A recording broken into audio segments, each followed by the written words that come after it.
ऐसा कानून है जिसके माध्यम से आम नागरिकों को ये शक्ति प्रदान की गई कि वो गवर्नमेंट की अकाउंटेबिलिटी को इंश्योर कर सकें। वर्तमान में आरटीआई को लेकर क्या चैलेंजेस हैं? सर, एक आरटीआई रिपोर्ट कार्ड आया है जो एनजीओ के द्वारा रिपोर्ट पब्लिश किया गया है। उसमें कहा गया है कि जो आरटीआई की एप्लीकेशन है वो उसका रिजेक्शन रेट बढ़ गया है। तो ये बात एक प्रमुख चैलेंज है। उसके साथ साथ जो आरटीआई के जो पेंडेंसी केस जो सीआईसी में देखने को मिल रही है, एक दूसरी ये चैलेंज है। और सर, तीसरी चैलेंज मुझे अभी भी लग रहा है कि लोग अभी भी आरटीआई के बारे में उतने जागरूक नहीं है। तो सर, ये है कि उसकी जागरूकता भी बढ़ाने पर सर प्रयास करना चाहिए। ठीक है, आपने कभी आरटीआई का इस्तेमाल किया है? सर नहीं सर, मैं नहीं कर पाया। आपको जानकारी है अगर किसी व्यक्ति विशेष को सरकार से कोई जानकारी प्राप्त करनी हो तो क्या तरीका है, कैसे आरटीआई फाइल करते हैं?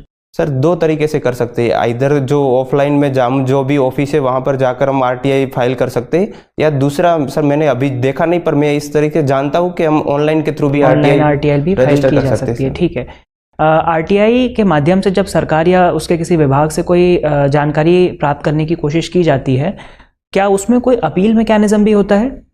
जी सर, उसमें जो बेसिक स्ट्रक्चर हम देखें तो एक होता है पब्लिक इंफॉर्मेशन ऑफिसर्स। यदि 30 दिन या अगर 24 आवर्स जो दो प्रावधान है उसके तहत जो उन्होंने इन्फॉर्मेशन सही तरीके से ना दी तो उसके आगे जो अपीलेट मैकेनिज्म होता है उस पर हम फरियाद कर सकते हैं। और यदि वहाँ पर भी सही तरीके से रिस्पॉन्स नहीं आया तो सेंट्रल इंफॉर्मेशन कमीशन वहाँ भी हम अपील कर सकते हैं सर। ठीक है, क्या कोई एक्सेप्शन भी है आरटीआई एक्ट का?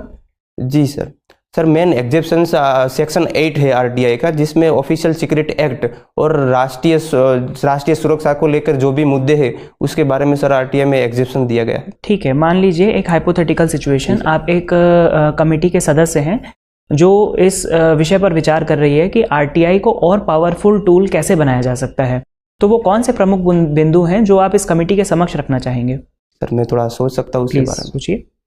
सर, पहला तो मैंने जो पहली चैलेंज बताई कि लोगों में जागरूकता का अभाव देखने को मिलता है, तो एक ये होगा कि जो भी स्कीम आती है उसमें 1% जो मनीज होती है वो आरटीआई के अवेयरनेस के ऊपर लगाई जाए। तो एक तो आरटीआई के बारे में अवेयरनेस बढ़ाना।